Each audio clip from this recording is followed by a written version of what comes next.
सब लड़कियां पूल के किनारे में बैठकर खुद को अगली क्लास के लिए तैयार करने लगीं, जो कि हासिक और शारिब के साथ थी। लेकिन उसी पल उनकी तवज्जो सामने चलते मंजर ने खींची। नॉट अगेन, विशाल ने गुस्से से कहा और दोनों लड़कों की जानिब चल पड़ी जो लड़ने में मसरूफ थे। खैर, दोनों नहीं, सिर्फ हसाम, जिसने अर्गमान को गले से पकड़कर जोर से दीवार से लगाया हुआ था, जबकि वो सांस लेने के लिए तड़प रहा था। विशाल ने हसाम को पीछे झटकने की कोशिश की, मगर उससे हाथ का दबाव कम करने की जगह मजीद बढ़ा दिया। अर्गमान का चेहरा सांस की किल्लत से जैसे नीला पड़ने लगा, तो ने जल्दी से जाकर खौफ से हसाम के कंधे पर अपना हाथ रखा, जिसकी वजह से उसकी गिरफ्त थोड़ी सी हल्की पड़ी, मगर उसे छोड़ा नहीं। हसाम, इसे छोड़ो, तुम्हें सुनाई नहीं दे रहा? ने उसके कंधे पर पंच मारते हुए कहा, जबकि वो अनसुना करते हुए अर्गमान की जानिब झुका। अगर आज के बाद तुमने इसका नाम अपनी जुबान से लिया तो मैं तुम्हारी जान से मार दूंगा। और मुझे रोकने की ताकत किसी के पाप में भी नहीं। समझ आया अर्गमान बासिक? वो शोला बरसाती नजरों से उसे देखते हुए सर लहजे में बोला। अब क्या हुआ है बोलो। तुम्हारी जुबान को किसी ने काट कर कुत्तों को खिला दिया है जब बोल नहीं पा रहे। जब सांस में दिक्कत होने की वजह से अर्गमान के मुंह से एक लफ्ज़ नहीं निकला, तो तंसिया लहजे में मजीद पूछने लगा। हीर जानती थी कि अगर हसाम ने अगले 2 मिनट मजीद उसकी गर्दन को नहीं छोड़ा तो वो मर जाएगा। इसलिए उसने नसें घुमाकर सबकी जानिब देखा जो सर्कल में खड़े थे। जैसे ही उसकी नज़र बनान और शशाम से टकराई, उससे इल्तिजाया उनकी जानिब देखा कि आकर मदद करें, मगर उन दोनों ने ना ही में सर हिलाकर अपना मुंह दूसरी जानिब कर लिया। उसमें जितनी ताकत थी उतना जोर लगाकर उसने हसाम को अर्गमान से दूर झटका और वो जल्दी से उन दोनों के दरमियान खड़ी हो गई, जबकि अर्गमान में इतनी सकत भी नहीं थी कि वो खड़ा रह सके। इससे वो खांसता हुआ जमीन की जानिब बैठता चला गया। पहले तो हसाम शौक से हीर की तरफ देखने लगा, मगर जल्द ही वो अपने चेहरे को जज्बात से खाली कर गया। उसने आईब्रो उचकाकर उसकी जानिब देखा, मगर वो भी अपने हाथ सीने पर बांधकर पीछे हटने के बजाय उसे घूरने लगी। इसके सामने से पीछे हटो हीर। वो सुर्ख होती नजरों से उसकी जानिब देखता हुआ इंतहाई सुलगते लहजे में बोला। हटाकर दिखाऊं? उसे चैलेंज करती नजरों से देखते हुए बोली। हसाम ने जोर से उसके बाजू से पकड़कर खुद की जानिब खींचा, जिसकी वजह से उसके सीने से आ टकराई। उसकी आंखों में इतनी वहशत देखकर एक पल के लिए तो हीर का दिल भी ठहरा। मैं तुम्हें बहुत नरमी से कह रहा हूँ, पीछे हट जाओ। मुझे सख्ती करने पर मजबूर मत करो। वो उसके बाजू पर अपनी गिरफ्त इंतहाई सख्त करके फ़ोन करते हुए बोला। उसकी जगह अगर कोई दूसरा इंसान होता तो लाजमी वहाँ से हट जाता, लेकिन वो जानती थी हसाम जितना भी गुस्से में क्यों ना हो उसे तकलीफ हरगिज़ नहीं पहुँचाएगा। उसी यकीन पर वो बगैर पलक झपके उसकी आंख बरसाती आंखों में देखने लगी। मैं नहीं हटूंगी हसाम, तुम बेशक मुझ पर सख्ती करके देख लो, मैं तुम्हारी सख्ती का इंतजार कर रही हूँ। वो एक एक लफ्ज़ चबाकर बोली, जिस पर उसकी गिरफ्त उसके बाजू पर और सख्त हो गई। हीर को यकीन था उसकी उंगलियों की छाप यहाँ लाजमी रह जाएगी। हीर। हसाब के इश्ताल से कहने पर उसका दिल तेजी से धड़कने लगा। इससे पहले वो दोनों कोई अगला कदम उठाते, हसाब की आवाज़ उनके कानों से टकराई। क्या चल रहा है यहाँ? तुम लोग खुद को हमारे सेशन के लिए तैयार करने की बजाय ऐसे सर्कल में क्यों खड़े हो? उसे कहते ही सब लोग सर्कल तोड़कर पीछे हट गए थे, ताकि शारिब और हास्या को रास्ता दे सकें। हसाब की निगाह जैसे ही 3 लोगों पर पड़ी वो समझ गया ये सब उसी की भाई का किया कराया है, जबकि शारिब ने ना में सर हिलाकर अपने कोलिग का कंधा थपथपाया। मैं ट्रेनिंग शुरू करता हूँ। तुम इन लोगों से खुद ही डील करो। मैं इस सब से थक चुका हूँ। शारिब ने कहकर सीटी बजाई और बाकी सबको स्विमिंग पूल में जाने का हुक्म दिया। कब तक तुम अपनी ये बचकाना हरकतें जारी रखोगे? तुम इस सब फजूल कामों से तंग नहीं आते? रज़ाक ने अपने भाई की जानिब देखते हुए आईब्रो उछाकर पूछा, जबकि वो बगैर कोई जवाब दिए अपने सीने पर बाजू बांधकर माथे पर सिलवटें चढ़ाकर उसकी जानिब देखने लगा। ठीक होगा, अब मैं तुम्हें तुम्हारे ही तरीके से समझाऊं। रज़ाक ने अपनी गर्दन पर हाथ फेरते हुए सख्त लहजे में कहा और फिर उससे अपना रुख हीर की जानिब किया। हीर, तुम अर्गमान को लेकर यावर अंकल के पास मेडिकल रूम में जाओ। जब वो चेकअप कर लें तो तुम दोनों आकर शारिब के साथ अपना सेशन जारी करो। उसी हुक्मिया लहजे में कहते ही हीर नीचे की जानिब झुककर अखबार का बाजू थामने लगी, जो अभी तक दीवार के साथ लगे हुए ही बैठा था। इससे पहले वो उसका हाथ पकड़ दी, हसाम ने वापस से उसे बाजू से पकड़कर खुद की तरफ खींचा। ये तुम्हारी कोई गुलाम नहीं जो तुम्हारे हुक्म पर इस फालतू इंसान को चेक करवाने चली जाएगी। अगर तुम्हें इसे चेक करवाने का इतना शौक चढ़ा हुआ है तो खुद जाकर करो। Don't make my girl do your job. Hasam ने उसकी जानिब देखते दबे हुए लहजे में कहा, जिस पर हसाक अपनी मुट्ठियां भींच कर रह गया। अपनी हद क्रॉस मत करो हसाम। यहाँ मैं तुम्हारा इंस्ट्रक्टर हूँ। इससे बेहतर है तमीज से बात करो। वो तुर्की पर तुर्की बोला। हसाम वजदान कभी हद क्रॉस नहीं करता। बल्कि खुद बनाता है। और मैं अदब से ही कह रहा हूँ, हीर कहीं नहीं जाएगी इंस्ट्रक्टर साहब। वो दो टोक लहजे में बोला तो हज़ाक सुलगती नज़रों से उसे देखने लगा कि वो गुस्से में कुछ गलत नहीं कहना चाहता था, जिसका उसे बाद में पछतावा होता। अभी वो कुछ कहने ही लगा था, उसकी तवज्जो एक ही बात ने खींची। अगर तुमने मुझे नहीं जाने दिया हसाम, तो मैं तुमसे कभी बात नहीं करूँगी और हमारे दरमियान जो भी रिश्ता है, मैं उसे भी ख़त्म कर दूँगी। उसके अल्फाज पर हसाब की गिरफ्त उसके बाजू पर नरम पड़ी और वो आहिस्ता आहिस्ता छूट गई। वो उसे जिन नसों से देखता हुआ पीछे हटा। हीर का दिल किया वो अपने कहे अल्फाज वापस से ले, मगर अब तो काफ़ी देर हो गई थी। पक्की बात है, अगर मैंने तुम्हें इसके साथ नहीं जाने दिया, तो जो हमारे दरमियान है वो तुम ख़त्म कर दोगी। खाली नजरों से उसकी जानिब देखता हुआ पूछने लगा, जबकि वो जवाब देने की बजाय अरगमान को ज़मीन से उठाने लगी। मेरे सवाल का जवाब दो हीर, मेरे सबर की हद मत आजमाओ। वो उसे कलाई से पकड़कर वापस से खुद के करीब करता हुआ पूछने लगा, क्या सुनना चाहते हो? तुम जानते हो मैं ऐसा करने से पहले मरना पसंद करूंगी। अब प्लीज़ जाने दो, इंसानियत के नाते ही। देखो वो दर्द में है। वो बेबसी से ज़मीन पर बैठे वजूद की जानिब इशारा करते हुए बोली, जो अभी तक सांस रहा था। दर्द में तो मैं भी हूँ, कभी इस पर भी कोई ऐसे इंसानियत दिखाए। वो पास दीवार पर जोर से हाथ मारता हुआ तल्खी से बोला। इन्हें तड़प कर उसके जख्मी हाथ को थामना चाहा, मगर वो उसका हाथ झटक कर दूर हो गया। अपनी इंसानियत वहाँ निभाओ, हम जैसे इन छोटे मोटे जख्मों के आदी हैं। वो अर्गवान की जानिब इशारा करके फिर हीर और आज़ाद को सुर्ख होती आंखों से देखकर वहां से चला गया। आज़ाद जो परेशानी से सारी सिचुएशन को देख रहा था, एकदम से होश में आया। उससे आसाम तक पहुंचना चाहा, लेकिन जानता था वो उससे दूर झटक देगा। इससे क्यों ना फिलहाल ओहदे का फ़ायदा उठाया जाए। ये सोच आते ही उससे उसकी जानिब देखते हुए रौब से कहा। जहाँ हो वहीं पर रुक जाओ मिस्टर हसाम वजदान, मैंने तुम्हें जाने की इजाज़त नहीं दी। उसके अल्फाज पर आसाम के चलते पाँव रुके, मगर वो पलटा नहीं। मैं चाहता हूँ तुम मुझसे मेरे ऑफिस में मिलो, और वो भी अभी के अभी। वो मज़ीद कहकर उंगलियां क्रॉस करते हुए उसकी पुश्त को देखने लगा कि शायद वो उसकी बात मान ले। कुछ पल के बाद जैसे ही उससे अपने भाई को अपने ऑफिस की जानिब बढ़ता देखा, तो उसे मुस्कुराते हुए सुकून भरा सांस खींचा। तुम जाओ हीर, बाद में मिलते हैं। ये जो ट्रांस में नम आंखों से असाम के समेत में दिख रही थी, अजाक की बात पर होश की दुनिया में आई और अपना सर हाँ में हिलाकर अर्गमान को अपने साथ लेकर मेडिकल रूम की जानिब बढ़ गई। You are feisty in there girl. अर्गमान ने शरारत से उसे तंग करते हुए कहा, ताकि उसका उतरा मुंह थोड़ा ठीक हो जाए। अपने फजूल के जोक्स वापस से मारना ना शुरू कर देना अरमान। तुम्हारी ये बेवकूफ़ी तुम्हें किसी दिन ले डूबेगी, और हर बार तुम्हारी ये जान बचाने मैं नहीं आ पाऊंगी। इसी धारते शेर से 10 कदम की दूरी बनाकर ही रखा करो। जिस पर वो मुंह बनाकर पोट बनाने लगा, जबकि हीर उससे घूरने लगी। अच्छा झांसी की रानी, जो आपका हुक्म। वो बसोरते हुए कहकर उसके साथ ही मेडिकल रूम में दाखिल हो गया, जहाँ यावर पहले से ही मौजूद था। असाम को ऑफिस में भेजे हुए जब 30 मिनट गुजर गए, तो असाम को लगा हो सकता है अब काफ़ी हद तक उसका गुस्सा ठंडा हो गया और वो अपने किए पर सोच भी चुका हो वो किधर गलत था। इसलिए उससे अपने कदम ऑफिस के अंदर बढ़ा दिए, जहाँ असाम कुर्सी पर बैठा दीवार की जानिब देख रहा था। तुमने आज जो अरकमान के साथ लड़ाई की, उसके पीछे क्या वजह थी, बताना पसंद करोगे? असाक ने अपनी कुर्सी संभाल कर सर लहजे में पूछा। उससे ही जाकर पूछ लो। वह कंधे उचकाते हुए थो टोक लहजे में बोला, जिस पर वो गुस्से से टेबल पर हाथ मारकर अपनी कुर्सी को पीछे धकेल कर उठ गया। तुमने कहा था तुम इंस्ट्रक्टर के तौर पर मेरी बात का मान रखोगे और मेरे साथ नॉर्मल रवैया रखोगे, लेकिन तुमने एक भी मेरा सेशन बगैर किसी लड़ाई झगड़े के पास नहीं किया। तुम ये सब इसलिए कर रहे हो ताकि मैं कुछ रिएक्शन दूं, तुम्हारे साथ सख्ती करूं। ठीक है, अगर ऐसा है तो आ जाओ, अब मैं तुम्हें सही इंस्ट्रक्टर बनकर दिखाता हूँ। अभी आओ मेरे साथ। वो इश्ताल से कहकर दरवाजे से बाहर निकल गया, जबकि आसाम भी बगैर कुछ कहे उसके पीछे पीछे चल पड़ा, क्योंकि बेशक उसे वो पसंद नहीं था। लेकिन जब साक वाजदान इस मूड में हो, तो बेहतर है उसे क्रॉस करने की जरूरत कोई ही ना करे। कॉर्नर में जाओ। जब वो लोग स्विमिंग पूल पर पहुंच गए, तो असाक ने उसकी तरफ पलट कर रुकमिया लहजे में कहा। यहाँ पर अपनी पोजीशन संभाल कर पुशअप्स मारने शुरू करो और ऊंची आवाज में काउंट करो, समझ आया? जब उसे कॉर्नर में खड़े देखा, तो वो मजीद बोला। क्या मतलब है? वो कंफ्यूज होकर असाक से पूछने लगा, शायद उसे सुनने में गलती हुई है। क्यों, तुम्हें सुनाई नहीं दिया मिस्टर हसाम? जब तुम में इतनी एनर्जी है तो बेहतर है झगड़ों की बजाय उसे यहाँ इन्वेस्ट करो। अब शुरू करो या मजीद समझाऊं? वो सुलगते लहजे में पूछने लगा।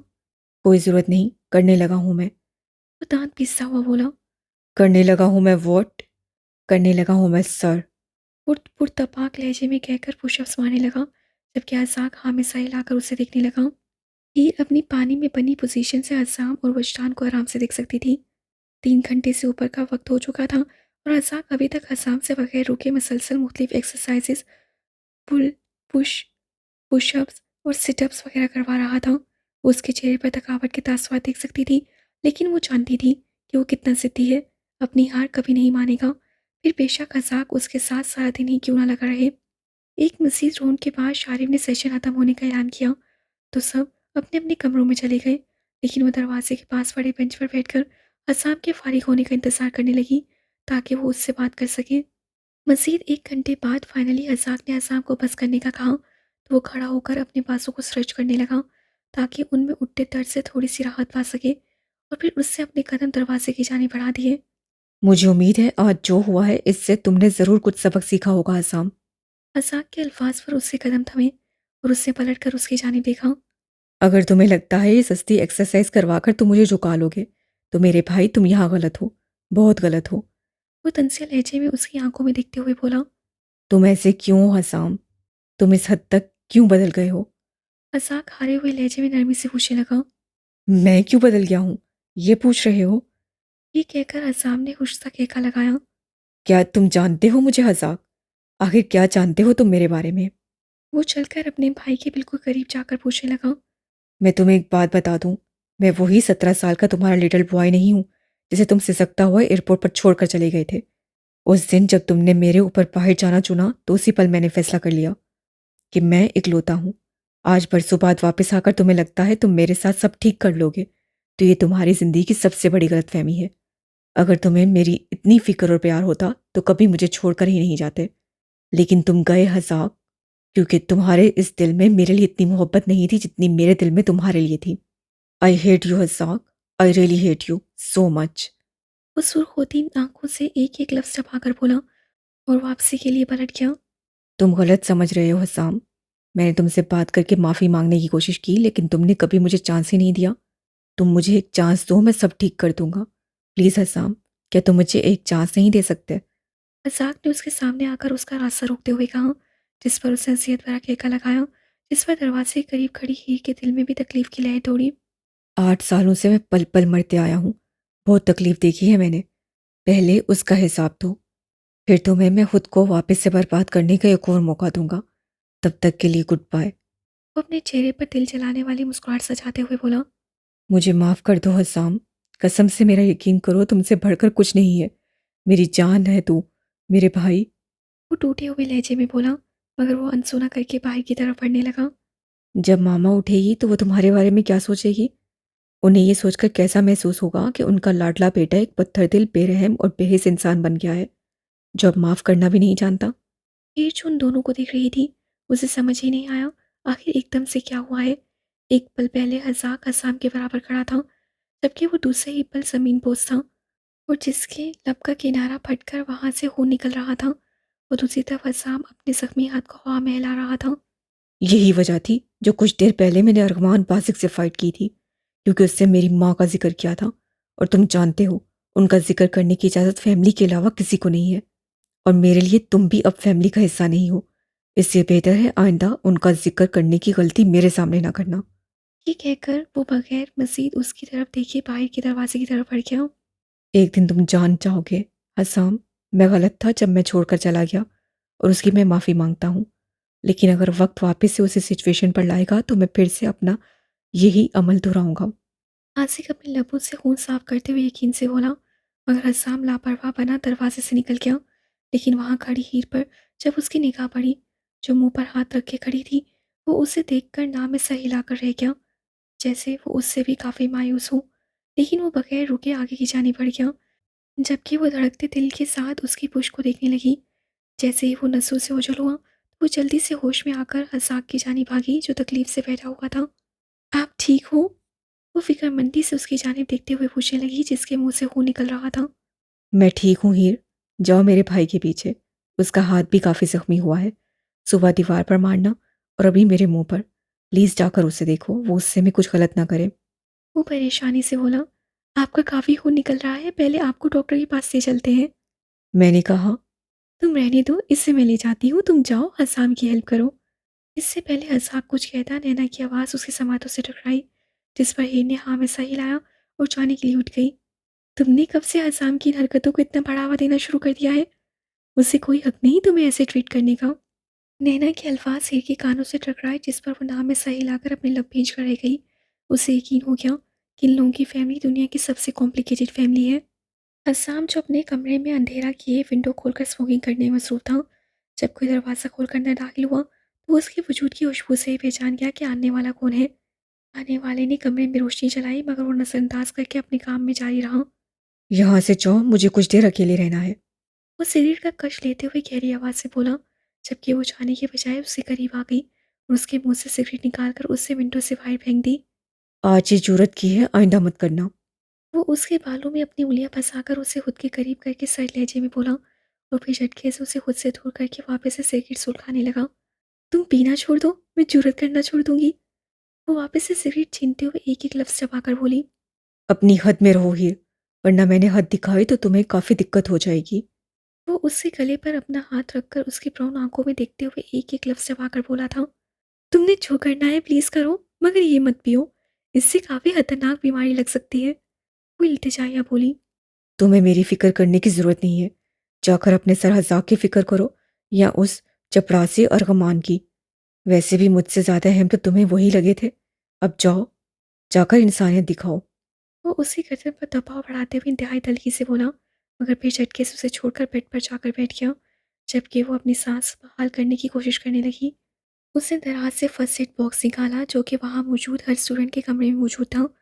वो उसे पकड़कर उसके बराबर जाकर बैठ गई और फिर उसका हाथ थामकर उसकी उंगलियों को देखने लगी, जहाँ जख्म आए हुए थे। मगर वो अपना हाथ उसकी गिरफ्त से निकाल गया। जिस वहीर ने बेबसी से उसकी तरफ देखा, जो गुस्से से उसे ही देख रहा था। उससे वापस से हाथ थामा और इस बार उस पर अपनी गिरफ्त सख्त रखकर उसकी उंगलियों का मुआयना करने लगी। असाम, मुझे उनकी नहीं तुम्हारी फिक्र है, तुम्हारी परवाह है। मैं नहीं चाहती तुम कुछ गलत करो और उसका तुम्हें बाद में पछतावा हो। वो मेरे लिए अहम नहीं है, तुम हो। वो क्या करते हैं क्या नहीं, उनसे मुझे फ़र्क नहीं पड़ता, क्योंकि उनसे मेरा कोई सरोकार नहीं है। लेकिन तुमसे है, तुम मेरे हो। वो नम आंखों से उसकी जख्मी उंगलियों पर जमे खून को कॉटन की मदद से साफ करते हुए आहिस्ता आहिस्ता बोलने लगी, जबकि वो बगैर कुछ कहे उसके चेहरे की जानिब देखने लगा। मैं चाहती हूँ तुम कभी कुछ ऐसा ना करो जिसका पछतावा सारी ज़िंदगी तुम्हारे साथ रह जाए।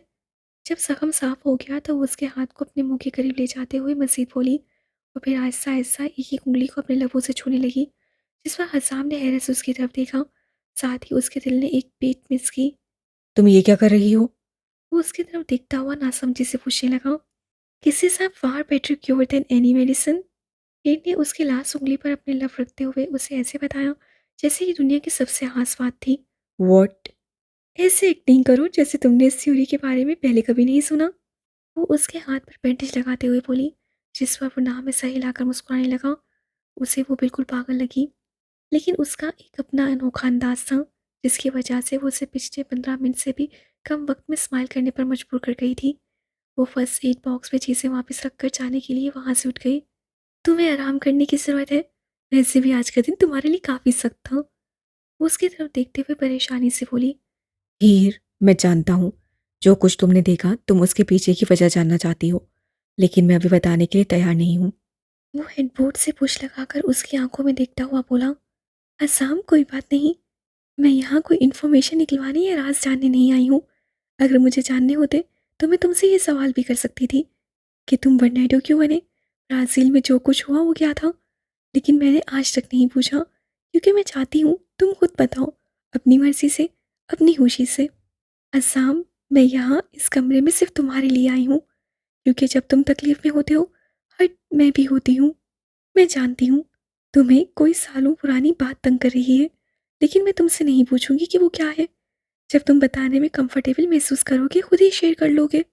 बस आइंदा तुम मुझ पर तुम्हारे सामने किसी और की साइड लेने का इल्ज़ाम हरगिज़ मत लगाना, क्योंकि तुम मुझे हमेशा अपने हमकदम पाओगे और मैं तुम्हें कभी मायूस नहीं करूँगी। वो उसकी गोल्डन ब्लूइश आंखों में देखते हुए एक एक लफ्ज़ संजीदगी से बोली। सामने कुछ पल गहरी नसों से उसकी जाने देखा, क्योंकि ऐसा बहुत कम होता था जब आप किसी से अपने राज छुपा कर रखो और उसके बावजूद आप पर ऐसे इस हद तक यकीन करें की बार उसने दिल से खुश होकर उसकी तरफ देखा। एक बार उसकी मामा ने उसे कहा था कि तुम्हारी लाइफ में एक ऐसी लड़की आएगी जो तुम्हारी ज़िंदगी को सुकून और खुशियों से भर देगी। मामा जिस लड़की की बात करती थी शायद वो हीरी हो। वो दिल ही दिल में बड़बड़ाया। कम एंड किस मी। वो जो मुस्कुराते हुए उसके चेहरे के नकूश को देख रही थी, उसके अल्फाज वो सटपटाई और थुकते गालों से उसकी तरफ देखने लगी। मैं वेट कर रहा हूँ हीर। जब उसने उसे अपनी जगह पर ही लाल गुलाबी होते देखा तो वो शौक लहजे में मजीद बोला, मैं जा रही हूँ, मुझे सोना है। वो होश में आकर लड़खड़ाती आवाज़ से बोली। हाँ तो गुड नाइट किस देकर जाओ। वो अपनी रुखसार की जानिब इशारा करते हुए बोला। वो छोटे छोटे कदम उठाकर धड़कते दिल के साथ उसकी जानिब बढ़ गई। उससे करीब आने पर हसाम ने उसके हाथ से बॉक्स पकड़कर साइड टेबल पर रख दिया और फिर उसे बाजू से पकड़कर खुद की जानिब खींचा, जिसकी वजह से वो उसके ऊपर आ गिरी। हीर ने बुकलाते हुए फौरी उसके हसार से निकलना चाहा, मगर वो उससे गिर अपनी गिरफ्त तंग कर गया तो रेडिश कालों से उसकी तरफ देखने लगी। यार ये चीटिंग है। वो वापस से उठने की कोशिश करते हुए बोली, मगर वो उसके पासों से नहीं निकल पाई। चीटिंग छोड़ो, फिलहाल मुझे किस करो। वो शरारत भरी नजरों से उसे देखता हुआ बोला, जिस पर वो आंखें घुमाकर रह गई। फिर उसने अपने चेहरे को उसके चेहरे के करीब किया और उसकी आंखों पर अपने हाथ रख दिए। ये क्या बात हुई? हाथ हटाओ, मुझे तुम्हारा चेहरा देखना है। वैसे भी अभी जो इस पर रंग बिखरा हुआ है वो मुझे इतना अच्छा लग रहा है। उसके अल्फाज पर वो ब्लश करती उसकी पेशानी पर अपने लब रख गई। फिर उससे उसके गालों पर बारी बारी अपना लम्स छोड़ा तो हसाम के दिल ने एक बीट मिस की। गुड नाइट, सो जाए अब। वो उसके कान में सरगोशी नुमा कहकर उसकी आंखों से हाथ हटाकर जल्दी से उसके हसार से निकल गई, जिस पर हसाम के लब हल्के हल्के मुस्कुराने लगे। Good night to you to Bembola. See me in your dreams. वो उसे आंख मारता हुआ बोला तो वो नाम में सर हिलाकर हंसते हुए उसी कमरे से निकल गई। दरवाज़ा खटखटाना बंद करो, सब्र नहीं है, आ रहा हूँ खोलने। बनान ने अपने पाँव में जूते पहनते गुस्से से कहा और फिर जाकर दरवाज़ा खोल दिया जहाँ हसाक खड़ा था। कॉन्फ्रेंस रूम में इमरजेंसी मीटिंग है। हसाम को जल्दी से उठाओ और आकर हमसे वहाँ मिलो। ओके, हम लोग बस अभी पहुँचे। हसाक के इन्फॉर्म करने पर बनान कहकर हसाम की तरफ बढ़ गया और उसे उठाने के लिए हिलाया, मगर वो टस से मस नहीं हुआ। हसाम, अगर तुम एक सेकंड में नहीं उठे तो मैं तुम्हारे सोए हुए सर पर पानी फेंक दूंगा। उससे उसे वार्न किया। जब उस पर कुछ असर नहीं हुआ तो वो सांस खींचकर कमरे में मौजूद मिनी रेफ्रिजरेटर की जाने बढ़ गया और वहां से ठंडे पानी की बोतल निकालकर ले जाकर उसे हसाम के सर पर हाली कर दिया, जिसकी वजह से वो हड़बड़ा कर उठ गया। What the hell dude, what's wrong with you? आधी रात को क्यों उठा रहे हो? वो उसे पुरतपिश निगाहों से घूरता हुआ बोला। हसाक भाई ने इमरजेंसी मीटिंग के लिए बुलाया है, इसलिए जल्दी उठ जाओ।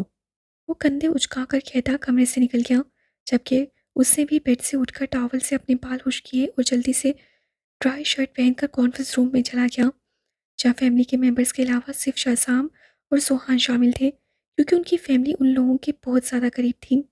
वहाँ का अंदरूनी माहौल बहुत ज़्यादा डिस्टर्ब कुन था। वो भी इकलौती खाली कुर्सी पर बैठकर किसी के बोलने का इंतज़ार करने लगा। आखिर हुआ क्या है? हसाक पहले था जिससे दम घुटने वाली खामोशी को तोड़ा। मुझे यकीन है आप सबको हैरत हो रही होगी कि मैंने ऐसे आप सबको इमरजेंसी क्यों उठाया है। एक्चुअली बड़े पापा के मेंशन में आज तकरीबन दोपहर में किसी अनजाने गैंग ने अटैक किया था, जिसकी वजह से वहाँ मौजूद कुछ लोगों की डेथ हो गई है। जबकि बड़े पापा के बाजू पर भी एक गोली लगी है, लेकिन वो ठीक है। ये कहने के बाद वो कुछ पल के लिए ठहरा और फिर उससे नज़र उठाकर इशाल की जानिब देखा। अंकल बिलावल भी जख्मी हैं। उनकी सिचुएशन काफ़ी क्रिटिकल है, क्योंकि उन्हें 3 गोलियां लगी हैं। एक उनके शोल्डर पर, जबकि 2 उनके सीने पर। शारिब ने जैसे ही कॉल करके सूरत हाल का बताया, अंकल यावर, अफ़ान और पापा न्यूयॉर्क के लिए निकल गए हैं। मुझे यकीन है वो इस सूरत हाल को अच्छे से संभाल लेंगे। हासिक के अल्फाज किसी आइटम बम से कम नहीं थे। सबके सब गहरी सोच में डूबे इस सबर को हजम करने लगे। उन सबकी खामोशी उसे आने वाले तूफान की घंटी लगी और हुआ भी वही। ठीक 1 मिनट के बाद यके बाद दिखरे कई सवाल हासिक से पूछे जाने लगे, जिस पर उससे लंबा सांस खींचा और जोर से अपना हाथ टेबल पर मारा, जिसकी वजह से कमरे में खामोशी छा गई, जिसकी उसे इस वक्त अशद ज़रूरत थी। मैं तुम सबके सवाल सुनूंगा और उनके जवाब भी दूंगा, लेकिन मैं इस बात का वादा नहीं कर सकता कि इस वक्त तुम लोग जो मेरे मुंह से सुनोगे वो आप लोगों को अच्छा लगेगा। इसलिए इन हालात में मेरे साथ कोऑपरेट करो। ईशान ने ट्रांस से निकलकर सबकी तरफ देखा और उसकी आंखें आंसुओं से भरने लगी। मैं कॉल करके हम सब के लिए जाने का अरेंजमेंट करवाती हूँ। वो भीगी आवाज़ से कुर्सी से उठती हुई बोली। जब तक ऑर्डर्स नहीं आते हम लोग कहीं नहीं जा सकते।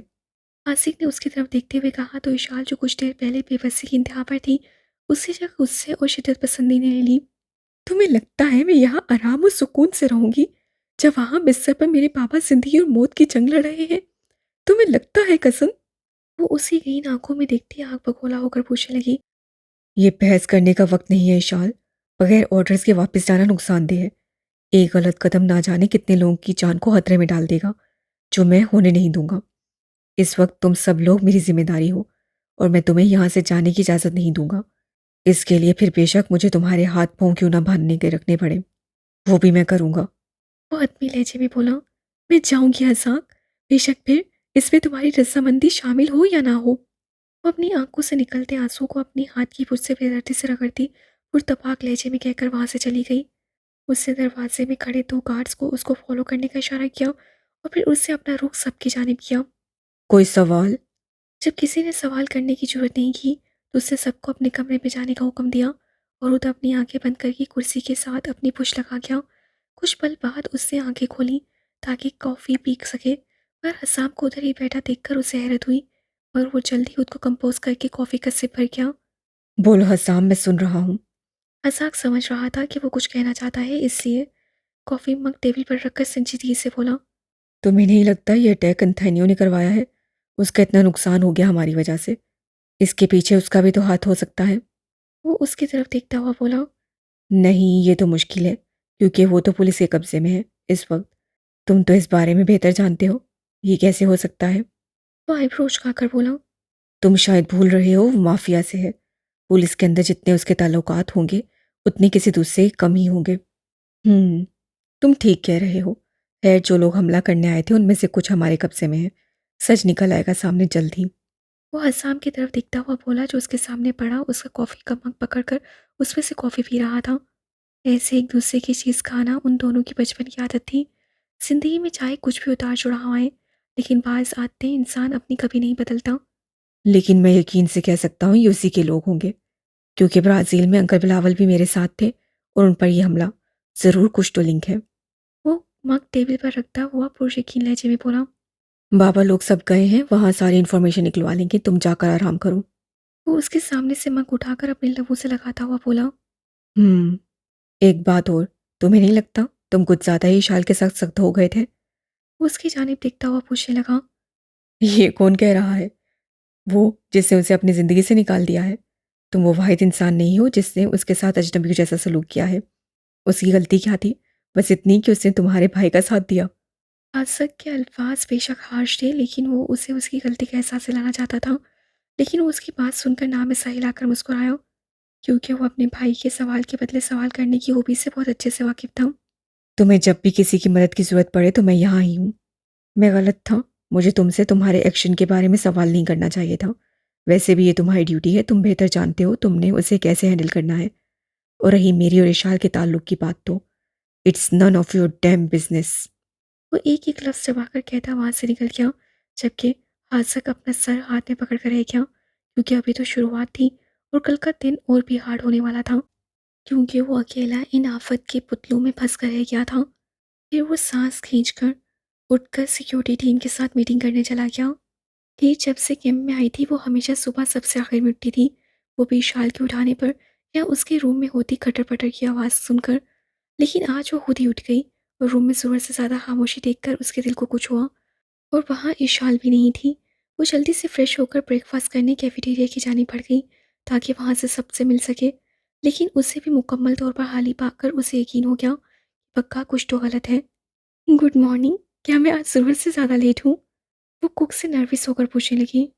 गुड मॉर्निंग हीर। नहीं बेटा, आप लेट नहीं हो। एक्चुअली एक इमरजेंसी कॉन्फ्रेंस मीटिंग हुई है, जिसके बाद सब बच्चे ज़रा चुप चुप से हैं, इससे कोई नाश्ते पर भी नहीं आया। कुक ने उसे बताया तो नासमझी से उसकी तरफ देखने लगी। कैसी मीटिंग? सॉरी बेटा, ये तो हम आपको नहीं बता सकते। उसके लिए आप जाकर बाकी सब बच्चों से इन्फॉर्मेशन लो। उसे कहने पर वो भी नाश्ता किए बगैर धड़कते दिल से वहां से निकल गई। उसकी नजर हसाम से टकराई जो दीवार के साथ पुछ लगाए सोडा कैन से सिप लेते हुए गर्ल्स बिल्डिंग के दरवाजे की जानिब देख रहा था। Finally the sleepy princess decided to grace us with her presence. Hasam ने उसे अपनी निगाहों में बसाते हुए शरारत से कहा फिर दीवार से हटकर उसे अपनी बाहों में लेकर उसके बालों पर लपक दिए। क्या हुआ है असाम? तुम ठीक हो? जब उसकी गिरफ्त अपनी कमर पर सख्त होती दिखी तो वो उसके चेहरे का रुख ऊपर करके उसे देखते हुए परेशानी से पूछने लगी। I am all right Bimbola, I just missed you. वो अपना सर उसके कंधे पर रखता हुआ बड़बड़ाया। मुझे तुम्हें कुछ बताना है। कुछ मिनट्स ऐसे ही उसे हक करके वो दिमागी तौर पर मुकम्मल रिलैक्स हो गया। तो वो संजीदगी से बोला। कल बॉस के मेंशन में हमला हुआ था, जिसकी वजह से उनके कुछ गार्ड्स की डेथ हो गई है और बॉस को भी बाजू पर गोली लगी है, लेकिन वो ठीक है। पर इशाल की पापा की सिचुएशन काफ़ी खतरनाक है। उनके बारे में भी कुछ कहा नहीं जा सकता। Oh my God! इशाल कैसी है? वो किधर है? उसे इस खबर को कैसे लिया? हीर उससे दूर होकर शौक से कई सवाल पूछने लगी। वो ठीक नहीं है, जब से न्यूज़ आई है वो मुसलसल रो रही है। आनी आंटी उसे संभालने की कोशिश कर रही हैं, लेकिन कुछ फ़र्क नहीं पड़ रहा हीर। लेकिन वो अपने पापा के पास क्यों नहीं इस वक्त?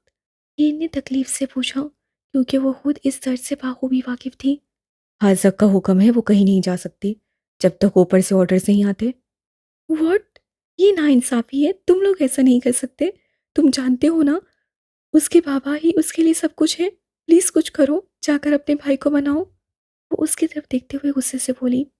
रिलैक्स हो जाओ हीर, ये सबकी हिफाजत के लिए है। एक दफ़ा हमला हुआ है, वापस से भी होगा। जब तक सब कुछ क्लियर होकर हुक्म नहीं आता, हम लोग यहाँ से नहीं जा सकते। असाम ने उसकी ब्राउन आंखों में देखते हुए कहा तो वो समझते हुए हाँ में सही ला गई। ठीक है, मैं ईशाल के पास जाती हूँ और कोशिश करती हूँ वो थोड़ा बेहतर महसूस कर सके। वो पूरी इत्तेमाद लहजे में बोली। शुक्रिया बिम्बोला।